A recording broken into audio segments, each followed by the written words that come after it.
রাধে রাধে বন্ধুরা, আমার চ্যানেলে তোমাদেরকে সবাইকে অনেক স্বাগত। আশা করি তোমরা সবাই অনেক অনেক ভালো আছো। প্রথমে ক্ষমা চেয়ে নিচ্ছি, কারণ অনেক দিন পরে লং ভিডিও দিচ্ছি। তো এখানে দেখো আমরা ঠাকুর ঘরে আলপনা করছি। এটা হচ্ছে শিবরাত্রির আগের দিন। আমাদের বাড়ি শিবরাত্রির পুজো হয়, ভোলানাথের পুজো হয়। তো সেটাই আমি তোমাদের আজকে ভিডিওতে দেখাবো। সারাদিনের ব্লগ তোমাদের আমি দেখাবো। তো দেখো, আলপনা দিয়ে পরের দিন সকালবেলা একদম উঠে গেছি তাড়াতাড়ি করে, কারণ যেহেতু বাড়িতে একটা পুজো থাকলে অনেক কিছু গোছাতে হয়, সেই জন্য সকাল সকাল আজকে উঠে গেছি। তারপর দেখো এখানে অনেক কিছু আগের দিন গোছানো হয়েছে। তো টেবিলের উপরে ফুল, তারপরে মায়ের গলায় দেওয়ার জন্য 108টা জবা ফুল, সেইগুলো গোছানো হয়েছে। তো আমি স্নান টান করে একদম চলে এসেছি। তো এখানে আমার মা মালা কাটছিল। তো তারপরে আমি আমার বৌদি একটুখানি ভিডিও করছিলাম। তো দেখো বন্ধুরা, এখানে মায়ের জন্য 108টা জবা ফুলের মালা গাঁথছিলাম। সেই জন্য আগে আমাদের ফুলটা গুনে নিতে হয়, তারপরে মায়ের জন্য 108টা জবা ফুলের মালা গাঁথছিলাম।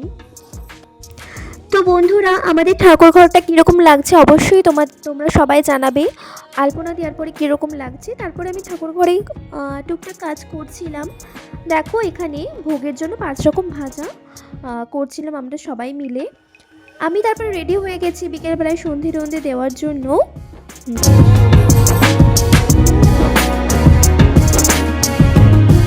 আর এখানে বেলপাতা গোনা হচ্ছে।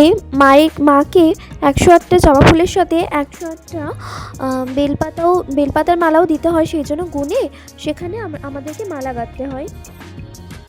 আর সন্ধ্যেবেলায় যেহেতু পুরোহিত মশাই আসেনি, তাই বসে বসে সবাই এখানে গল্প করছিল, হাসাহাসি করছিল। তো সেটা একটুখানি ক্লিপ নিয়েছি।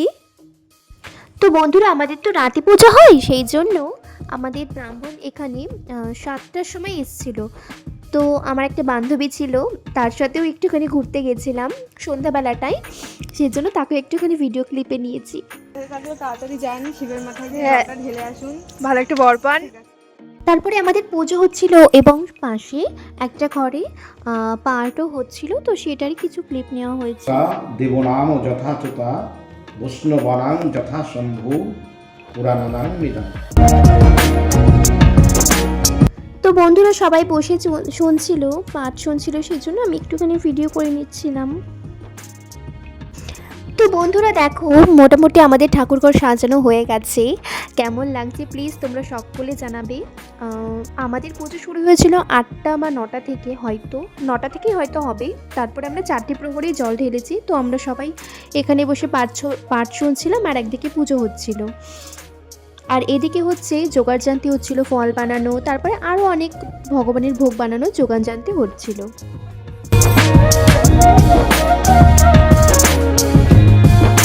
তো দেখো বন্ধুরা, সব যোগাড়যান্তি করে আমি রেডি হয়ে চলে এসেছি অঞ্জলি দেওয়ার আগে। কেমন লাগছে এই লাল শাড়িটা পরে প্লিজ তোমরা সবাই আমাকে জানাবে। আর আমি যখন প্রথম প্রহরে জল ঢালছিলাম, তো সেখানে কিছু ভিডিও ক্লিপ নেওয়া হয়েছে, সেটা তোমাদের দেখাচ্ছিলাম।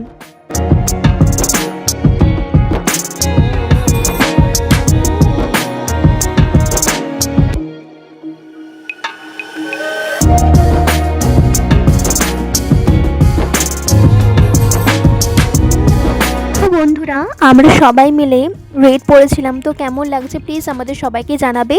আর এখানে 108টা প্রদীপ মাকে নিবেদন করা হয়েছিল, সেই জন্য আমরা 108টা প্রদীপ জ্বালিয়েছিলাম। আর কেমন লাগছে সাজানোটা প্লিজ তোমরা সকলে বলবে, শেষ অবধি দেখবে এবং প্লিজ সকলে জানাবে। তো এখানে সবাইকে যারা যারা অঞ্জলি দিচ্ছিল তাদের সবাইকে ভিডিওতে নিচ্ছিলাম।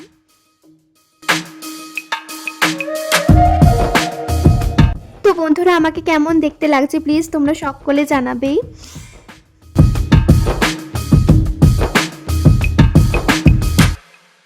তো দেখো বন্ধুরা, এখন 12টা, 12:30 হয়তো বেজে গেছে। তো আমরা সকলে এখানে অঞ্জলি দিতে বসেছি। অঞ্জলি দেওয়া হয়ে গেলে তারপরে আমরা সবাই মাথায় কাপড় দিয়েছিলাম, কারণ আমাদের এখানে যজ্ঞ শুরু হয়েছিল। যজ্ঞর পরে তারপরে আমরা উপোস ভঙ্গ করতে পেরেছিলাম। তো সেইটাই এখানে দেখানো হচ্ছে।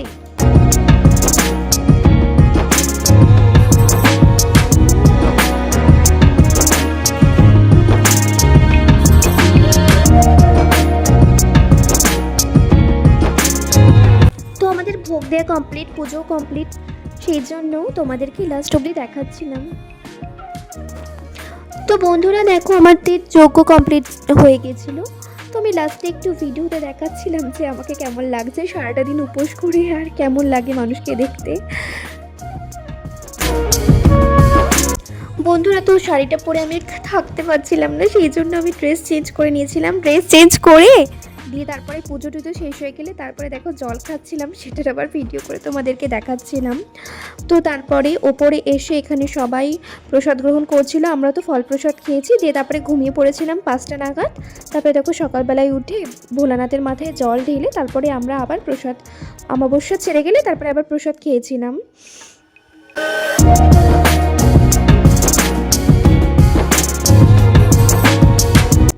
তো আমরা খিচুড়ি প্রসাদ খেয়েছিলাম, লুচি আর অনেক কিছু ছিল। তো আজকের মতো এটুকুই। ভিডিওটা ভালো লাগলে সাবস্ক্রাইব, লাইক, শেয়ার করে দিলো। টাটা।